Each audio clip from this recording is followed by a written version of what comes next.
Hello everyone, you are watching Lawrence. दोस्तों, उम्मीद करता हूँ आप सभी लोग अच्छे होंगे, अपनी लाइफ को शानदार तरीके से एंजॉय कर रहे होंगे। कल हमने पॉलिटी की इंट्रोडक्शन क्लास देखी थी, उसमें बहुत सारी चीज़ें समझने की कोशिश की हैं।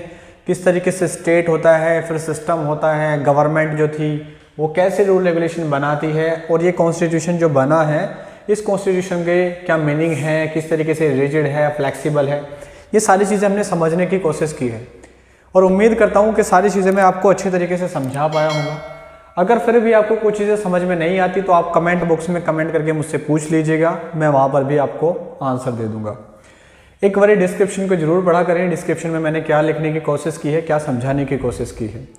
आज की जो हमारी नेक्स्ट क्लास होगी, आज की क्लास में हम लोग पढ़ने की कोशिश करेंगे प्रीएम्बल को।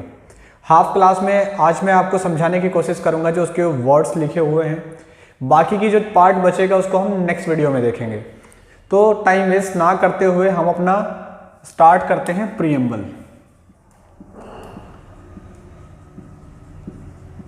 और प्रीएम्बल को ही बोलेंगे हम प्रस्तावना।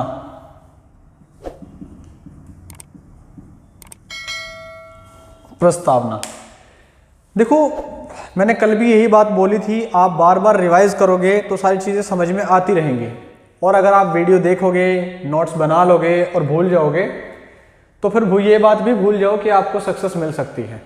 सिंपल बात यह है, आपको बार बार रिवाइज करना ही पड़ेगा, ठीक है। और साथ जुड़े रहिए, चीज़ों को समझ में नहीं आता तो मुझसे पूछिएगा। प्रीएम्बल की अगर बात करें तो प्रीएम्बल क्या है? प्रीएम्बल को हमारे कॉन्स्टिट्यूशन की सोल बोला जाता है, यानी soul of the Indian constitution या सोल ऑफ कॉन्स्टिट्यूशन। कॉन्स्टिट्यूशन की सोल बोला जाता है किसको भाई? प्रीएम्बल को। Soul of the constitution.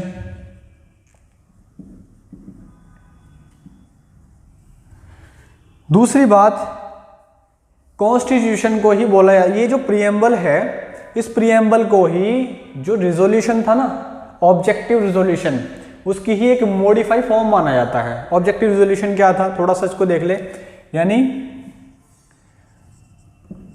Modified form of objective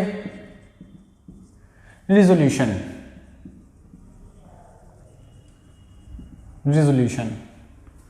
ये रिजोल्यूशंस, ऑब्जेक्टिव रिजोल्यूशन।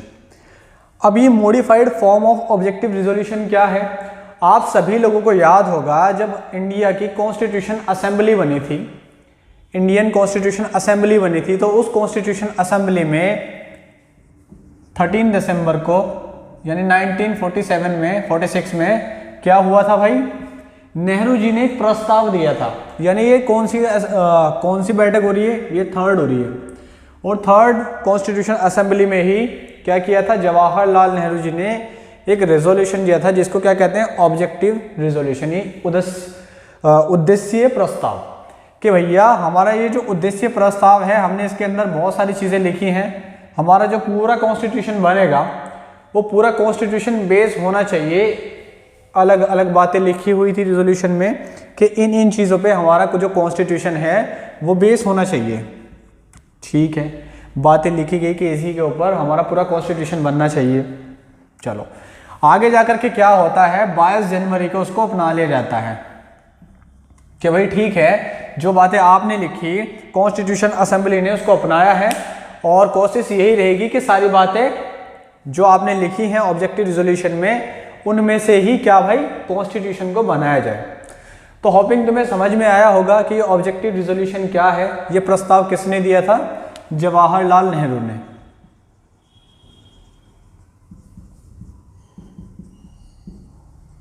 चलो इतना तो क्लियर हो गया होगा, जवाहरलाल नेहरू ने ऑब्जेक्टिव रिजोल्यूशन दिया। नेक्स्ट इससे आगे बढ़े तो थोड़ा बात करें, ये प्रीएम्बल क्या है? ये जो प्रीएम्बल है ये क्या है, थोड़ा इसको समझ लेते हैं, किस तरीके का होता है और ये होता क्यों है, थोड़ा ये देख ले। प्रीएम्बल की अगर मैं बात करूं तो प्रीएम्बल क्या है? देखो, आपने कोई भी बुक देखी होगी, किसी भी बुक को पढ़ने से पहले क्या होता है, उसके पहले एक पेज लगा होता है इंडेक्स वाला, यानी उस पर सारी चीज़ें लिखी होती हैं। वो सारी चीज़ें क्या, अगर आप इस इंडेक्स को पढ़ते हो तो आपको पता चल जाता है कि बुक में कौन कौन से चैप्टर हैं और किस किस चैप्टर के बारे में वो बात करने वाला है। किससे पता चला आपको? ये इंडेक्स से। थोड़ा इसी तरीके का समझिए का प्रीएम्बल, यानी जब हम कॉन्स्टिट्यूशन को खोलेंगे तो सबसे पहले क्या दिखाई पड़ेगा? प्रीएम्बल। यानी आपने अपनी एनसीईआरटी 6, 7, 8 ये जो एनसीईआरटी होती हैं इसमें भी आप प्रीएम्बल की फोटो अपनी बुक्स के अंदर देखने को मिलेगी। होपिंग ये भी क्लियर हो गया होगा कि प्रीएम्बल क्या है।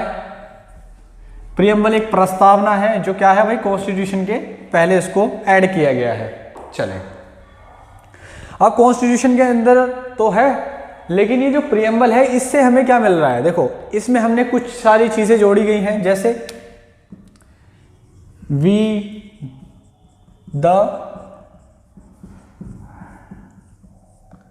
द पीपल ऑफ इंडिया, यानी हम भारत के लोग वादा करते हैं कि हम कभी भी, कुछ चीजें लिखी गई इस प्रस्ताव के अंदर। अब वो चीजें क्या हैं एक एक करके समझेंगे। यानी हम भारत के लोग, हर जगह आपको देखने को मिलेगा कॉन्स्टिट्यूशन के अंदर ये वर्ड, यानी सबसे ज्यादा पावर किसको दी गई है? पीपल। तो प्रीएम्बल के अंदर भी डालना था ये वर्ड, तो डाल दिया, we the people of India. यानी हम भारत के लोग वादा करते हैं क्या? We the people of India having solemnly to resolve to constituent India into a sovereign, यानी कुछ वर्ड बोले गए अब, यानी हम इंडिया के लोग वादा करते हैं कि हम कैसे रहेंगे भाई? सोवर्जन,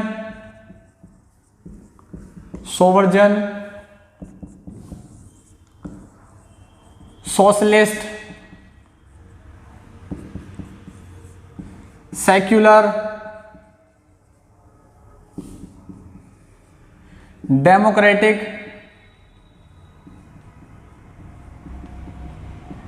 लास्ट में हो जाएगा रिपब्लिक।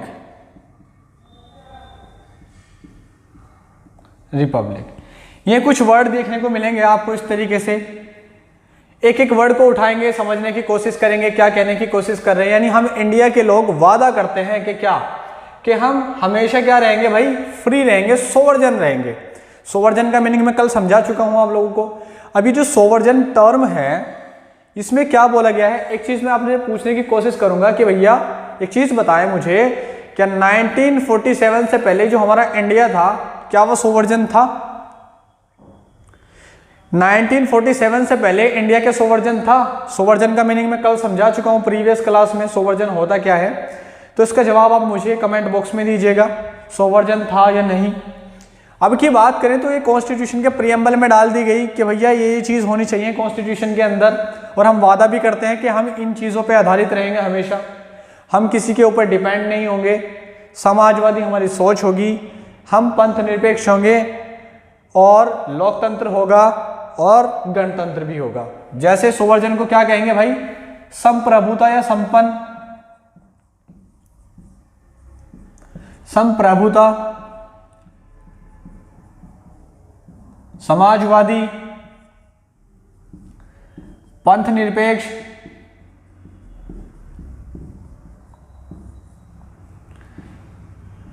लोकतंत्र,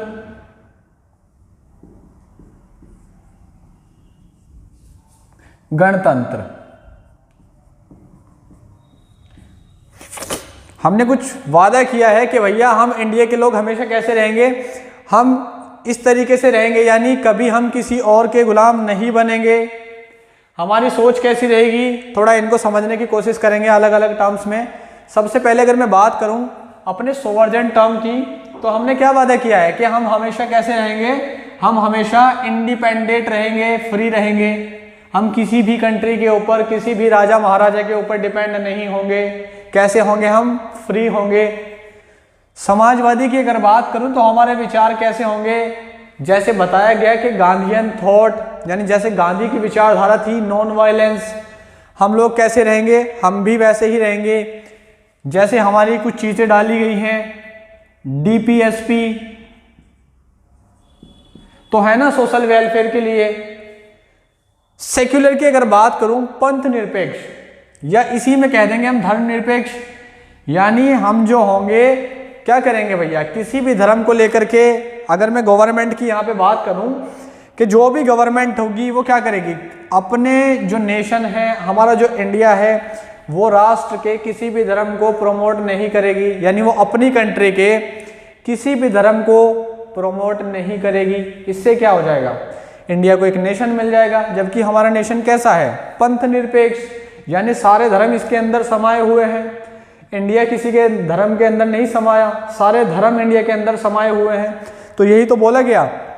अगर अदर कंट्रीज की बात करें कुछ, तो देखो जैसे पाकिस्तान, क्या ये सेक्युलर है? नहीं, यहाँ पे इस्लामिक स्टेट है।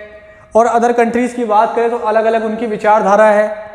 तो अगर हम अपनी कंट्री की बात करें तो क्या हमारी कंट्री का कोई धर्म है, चाहे वो हिंदू रिलीजन हो, मुस्लिम हो, सिख हो, ईसाई हो, ऐसा कोई रिलीजन नहीं है। क्यों? क्योंकि हमारे कंट्री के अंदर जो कॉन्स्टिट्यूशन बना है उसके प्रियम्बल पर ही ये चीज़ डाल दी गई कि भैया हमारा जो स्टेट होगा, हमारी जो कंट्री होगी वो कैसी होगी भाई, पंथ निरपेक्ष या धर्म निरपेक्ष। आगे मैं बात करूं डेमोक्रेसी की, यानी ये डेमोक्रेटिक जो है लोकतंत्र कैसा होगा, तो अब्राहम लिंकन ने कुछ बोला था, जैसे government of people, government by the people, government for the people. यानी इस तरीके से डेमोक्रेसी की एक डेफिनेशन दी गई। डेमोक्रेसी क्या है, दो वर्डों से मिलकर बना है, डेमो प्लस क्रेसी। डेमो का मतलब पीपल,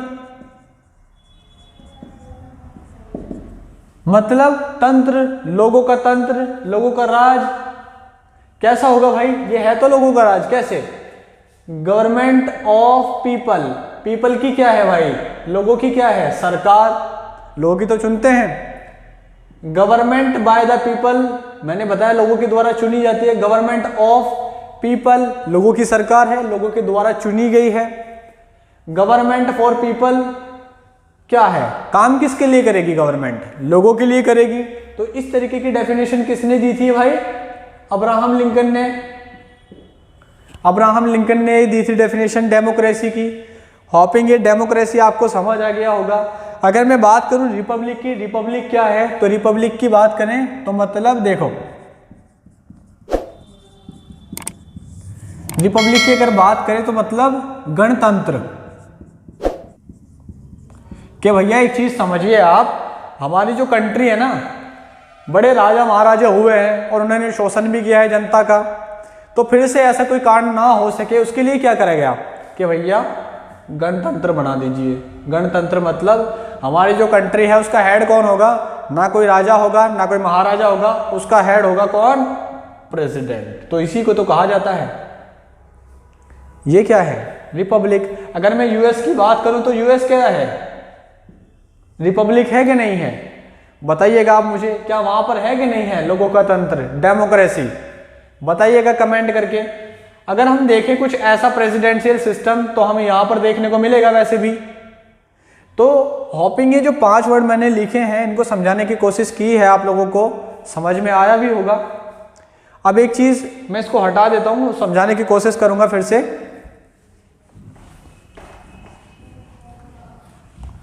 अलग अलग टर्म्स दिए गए हैं।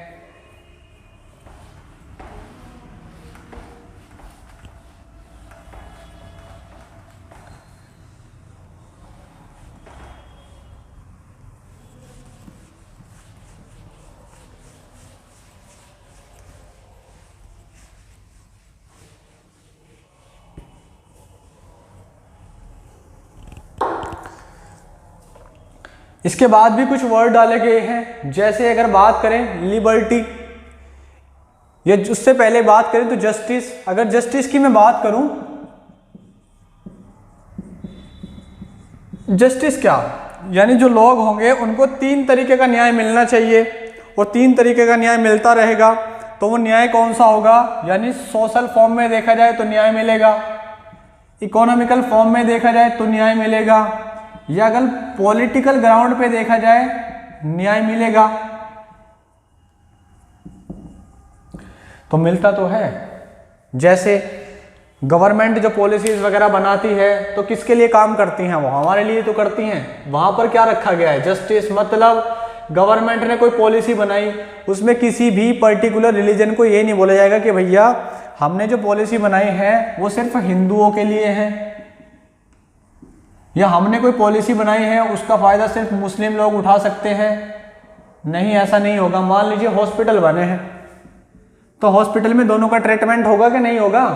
होगा। अगर वहाँ के डॉक्टर, और ऐसी तो पॉलिसी बनाती है गवर्नमेंट, गवर्नमेंट कैसी पॉलिसी बनाएगी जो सारे डाइवर्सिटी सिमट जाए? तो है तो गवर्नमेंट के क्या है, स्कूलों की अगर मैं बात करूँ, जो गवर्नमेंट स्कूल है तो क्या उसमें कोई भेदभाव किया जाता है? सभी कम्युनिटी के लोग जाते हैं कि नहीं जाते हैं पढ़ने के लिए? बिल्कुल जाते हैं। तो यही तो है, Hindu plus Muslim plus Sikh plus ईसाई एक्सेट्रा सब समा गए। अगर यहाँ पर हमारे साथ क्या होने लगे, भेदभाव होने लगे, तो भेदभाव होने लग रहा है किस बेस पे? सोशल बेस पे। तो अब हम कहाँ जाएंगे? कोर्ट में जाएंगे, और कोर्ट में हमें क्या मिलेगा? जस्टिस। तो बोल तो दिया, सोशल जस्टिस भी मिलेगा आपको। इकोनॉमी की अगर बात करूं, देखो अगर गवर्नमेंट क्या करेगी, भैया कोई पॉलिसी बना रही है तो उसमें क्या होगा, हम सबको इक्वल अधिकार दिए जाएंगे। यानी किसी भी एक पर्सन को ऐसा नहीं होगा जॉब में उसको मिलेंगे 20 रुपये और तीसरे को मिलेंगे 30 रुपये। सेम पोस्ट पर अलग अलग प्राइस नहीं देंगे कि भैया ये तो हिंदू है, ये मुस्लिम है, ये सिख है, ईसाई है, ऐसा कुछ नहीं होगा। किस पे? इकोनॉमी बेस पे। सबको कैसी? इक्वल सैलरी दी जाएगी, किसी की भी कटौती नहीं होगी कि SC ST फॉर्म से आता है या जनरल कैटेगरी से आता है। अगर सेम पोस्ट है तो सेम सैलरी मिलेगी। तो ऐसा प्रस्ताव है। अगर नहीं होता तो हम कहाँ जाएंगे? कोर्ट में। तो मिलेगा हमें जस्टिस, जाते तो हैं। पॉलिटिकल की अगर बात करूं तो इसका अच्छा एग्जाम्पल क्या है? अरविंद केजरीवाल, यानी जिसको कोई जानता भी नहीं था, आज वो क्या है? दिल्ली का CM। यानी कहाँ से निकला है वो? पीपल, यानी हम लोगों में से ही तो गया है ना, पहले जानता था उसको कोई? यानी अगर मैं बात करूं पॉलिटिकल की, तो यानी सबको आगे बढ़ने का अधिकार मिलेगा। ऐसा नहीं होगा कि भैया कोई सिख बन गया या कोई जनरल कैटेगरी का बन गया या कोई OBC SC ST, ना, बराबर अधिकार होंगे। और देखना गांव में जाकर के मिलते तो हैं अधिकार। ये भी कभी SC की सीट आ जाती है, कभी ST की सीट आ जाती है, कभी OBC की सीट आ जाती है। तो यानी पॉलिटिकल पार्टी में भी पार्टिसिपेट करने का मौका मिल रहा है। तो इस तरीके से न्याय हो रहा है कि ना? रिजर्वेशन भी मिलता है तो मिल रहा है। अगर नहीं मिलेगा तो कहाँ जाएंगे हम मांगने के लिए? कोर्ट जाएंगे। कोर्ट क्या करेगा हमारे साथ? जस्टिस कर तो रहा है। अब हम बात करें किसकी? लिबर्टी की। लिबर्टी क्या है? एक तरीके से हमारी आज़ादी है, हमें मिले हुए कुछ अधिकार है जिनमें हमें छूट दी गई है। अब वो कौन से हैं देखने की कोशिश करेंगे उनको भी।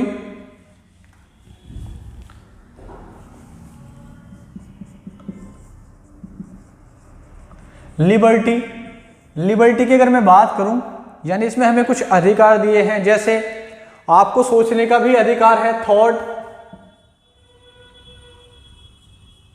यानी आप सोच सकते हैं, थॉट, ठीक है। आप किसी भी धर्म को मान सकते हैं,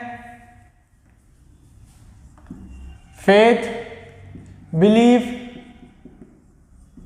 एंड वर्शिप। और आपको एक और अधिकार है एक्सप्रेस, यानी थॉट, एक्सप्रेस, बिलीफ, फेथ और वर्शिप। यानी भैया आपके पास में ये कुछ अधिकार है। आप लोगों को सोचने का अधिकार है, किसी भी धर्म को आप मानते हैं उसको मानने का अधिकार है, बिलीफ, आपको विश्वास रखने का अधिकार है, वर्शिप, पूजा करने का अधिकार है। हाँ, अब ऐसा नहीं है ये अधिकार आपको मिले हैं तो आप दूसरों को हानि पहुंचा सको, नहीं, इनको भी सीमित करके रखा गया है। वो आगे देखेंगे कैसे। अब मैंने बोला यहाँ कि भाई तुम्हें सोचने का अधिकार है, मानने का अधिकार है, तो तुम खुले में भी कुछ भी करने लगो और दूसरों को तकलीफें पहुंचे, तो ऐसा किसी का अधिकार कुछ नहीं है, उनको बांधा भी गया है उसी तरीके से। इसके बाद में अगर बात करूं इक्वालिटी, इक्वालिटी, इक्वालिटी की भी फॉर्म दी गई है, यानी क्या सबको समान मिलेगा, तो मिलता तो है। कहाँ इस देश के अंदर कौन कहेगा कि हमको नहीं मिलता? तो इक्वालिटी दी जाती है। गवर्नमेंट की जो जॉब होती हैं, वैकेंसीज होती हैं, उसमें अप्लाई तो करते हैं, सब करते हैं कि नहीं करते हैं? सब अप्लाई करते हैं। जो टेस्ट क्लियर करेगा जाएगा उसमें, तो है तो इक्वालिटी। उसके बाद में नेक्स्ट क्या आएगा हमारा? फर्टर्निटी।